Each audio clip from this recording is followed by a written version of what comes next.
So, I decided to rewatch It Chapters 1 and 2 because, why do my actual schoolwork? I saw it a few months ago, back when it was in theaters, back in. Okay, well, by now it's been 6 months, so I saw it back in October on opening night because I really liked the first one, and I got my dorm mates and some of my other friends from college to go watch it with me.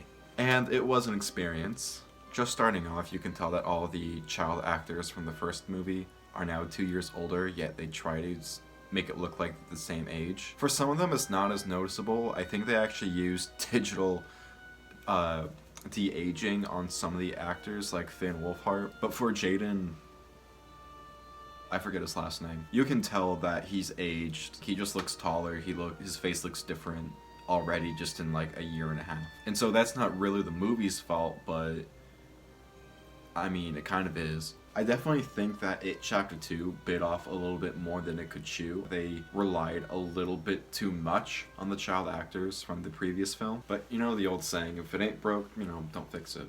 Rewatching the movie since I've been home in quarantine, I've noticed a few things that I don't think really make sense that puzzled me when I first watched it in theaters, but then I forgot about. The first being that, what do the deadlights have to do with anything, really? So who are the only characters who saw the deadlights? It was Beverly, when she stared into its throat and saw the deadlights. But then who else? Possibly Stanley? So that would make sense as to why Stanley could remember It Chapter 2 and why he wanted to kill himself rather than go back to Derry. But then why didn't Beverly have the same feeling? Beverly says that she had nightmares about all of them dying, but only until when she got back to Derry did she remember that the clown was a thing from her past that she didn't remember. So how did Stanley remember more? It's just like things like that that don't make sense to me. Another feeling that I have was that they kind of just queer-baited Richie Tozier a lot. Some people say Tozer, some people say Tozier, but this is how it's pronounced in the movie, so. Please welcome Richie Tozier! There you go. I feel like it's kind of the same as what's happening with the Crimes of Grindelwald between Dumbledore and Grindelwald. They keep tiptoeing around this idea that these characters are gay, but then no one ever actually commits to it. And so then that gives way for all the Reddy fan art that is really just child porn. I feel like Reddy could have been an interesting topic to discuss when they were 40-year-old men, possibly like seeing each other again for the first time in 20 years, but that's never really addressed. And it's all one-sided from Richie's perspective. We never really know how Eddie's been feeling this entire time either. And there was potential for it because in the first movie, Pennywise is holding up a red triangle, which is a symbol for the LGBT community, especially back in the 70s, so that's like 10 years before It Chapter 1 takes place. And he's holding it right in front of Eddie, which I didn't even think of until recently, but then he does the same thing to Richie, too. So that could have been a really good hint as to what's to come, but nothing ever came of it. So, I don't know, to me that just kind of felt pretty wasted. I really want to know what was Beverly seeing, because Beverly says that she saw all of them dying, but if that's true, then why didn't she think of anything about Stan? It seems like she only knew how Stan was going to die after he died. Why didn't she say anything about it before? Or why didn't she have any of those feelings? I understand the source material is that it is an interdimensional being that eats people's fears, and it ties back into Native American beliefs and that he came from outer space. It didn't feel right. It felt messy and clunky. Then there's the whole ritual of the chewed, which the ritual of the chewed wasn't even a real thing that worked. So if the ritual of the chewed wasn't a thing that worked, and then we see the deadlights come down into the canister, was that just Pennywise fucking with them?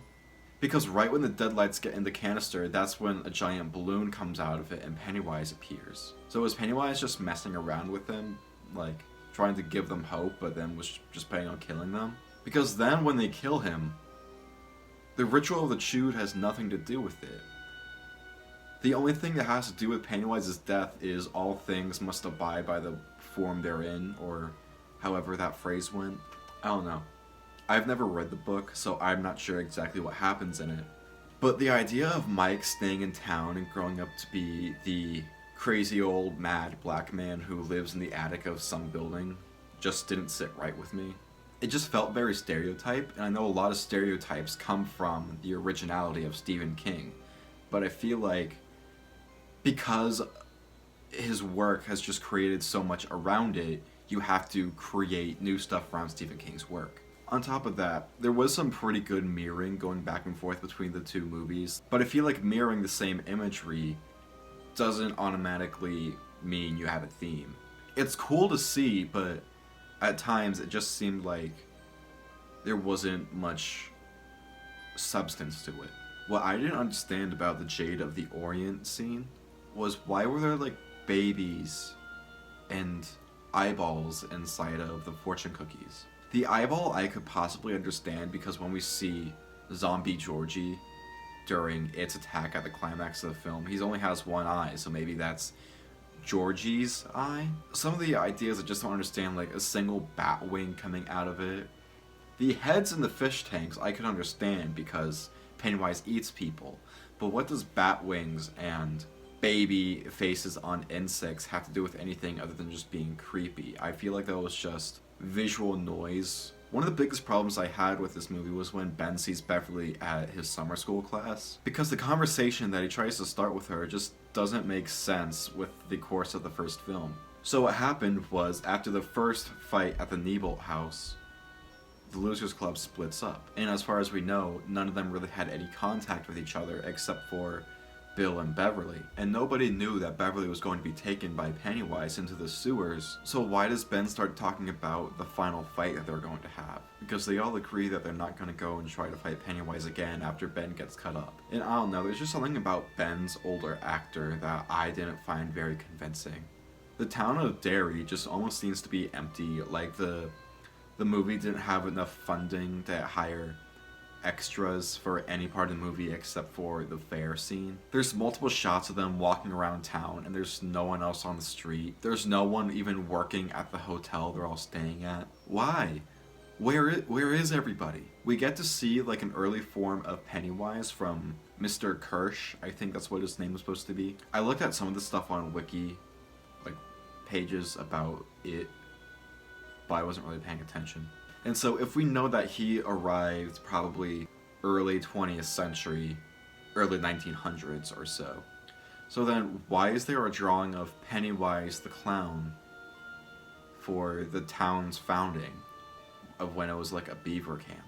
Started as a beaver trapping camp. Still is, am I right, boys? It's just things like that, like, there's obviously some things that they set up because they knew they wanted to do a chapter 2, but at the same time there's so many little inconsistencies. And does it take away from the first movie? No. But I want to know, like, was there actually, like, a mapped out plan of exactly what they wanted to do? Some of the evidence as to why there wasn't is because there's two different versions of Stanley's bat mitzvah. Or is it bar mitzvah? With the first It movie, Stanley's bar mitzvah speech is about, like, being alone as a kid, and actually that's in, like, one of the trailers for it. But then that's just cut out of the movie. But then in It Chapter 2, we see his bar mitzvah, and his speech is entirely different, and you can tell that he's like 2 years older than when he was when they made the first one. These aren't really that scary of a movie. I didn't really think that these were, while they are considered horror, there's a lot worse out there. Honestly, for teenagers to be like watching these ones, go ahead. It's basically the same thing as Stranger Things. What I want to know is that, was that kid real?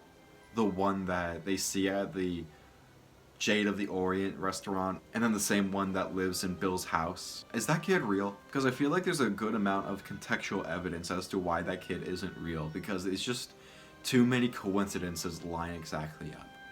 And then the kid just gets eaten, and there's never a word about him.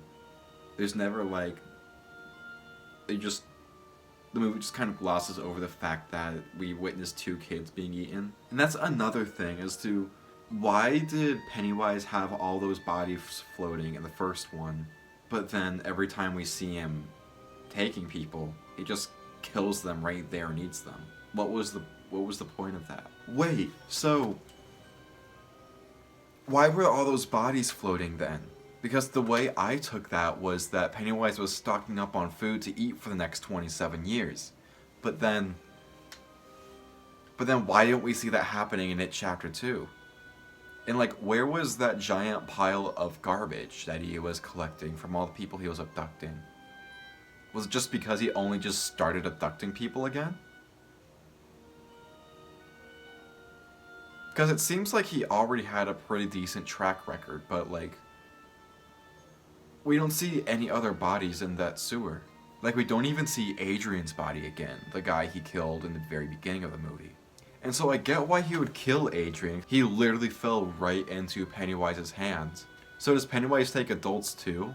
Because it's hinted at the first one, saying that adults go missing in Derry more than national average.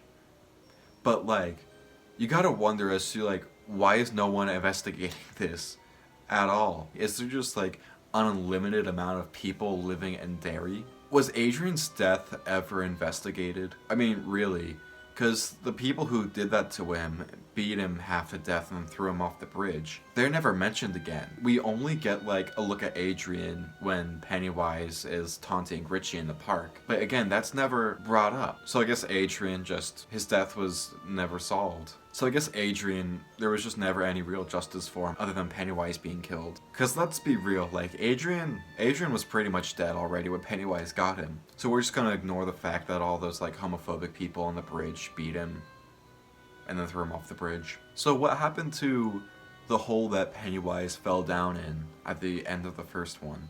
Because the way he gets back into his lair is that he crawls inside of his wagon, and there's a hatch that goes deep down into the earth, into like this cave. But at the end of the first one, he just falls down a sewer hole. So what happened to Pennywise when he fell down that sewer hole?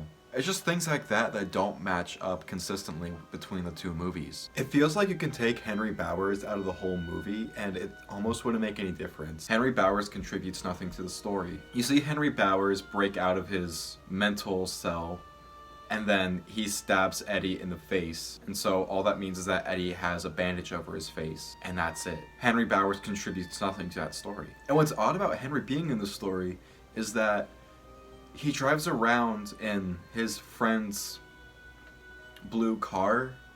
I don't remember what kind of car it is. But we see it's Hofstadter driving it. But it wasn't Hofstadter's car. It was his other friend's car. In a deleted scene from the first It, you see the friend who was driving that car around get killed by Henry. So how does that explain, like, if that scene isn't canon anymore, then where's the owner of the car? Because Henry's only arrested for the murder of his dad. So there's just so many loose ends to the story that didn't even need to be there in the first place. And Henry's breakout, like, no one even tries to make sense of that.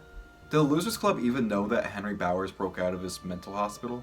Because the first time he's really seen by them is when he stabs Eddie in the face, and then he goes to attack Mike. I don't think they try to explain how Eddie died outside of like the Losers Club knowing. His body just is gone forever. He'll never be able to have a funeral. He had a wife, but like how does that eventually get wrapped up? The film's a mess, but it's fine. I'm sure there's other plot points I'm forgetting, but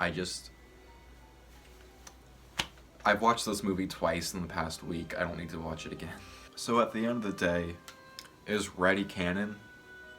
Well, I've done a lot of soul searching, and I think that the true answer is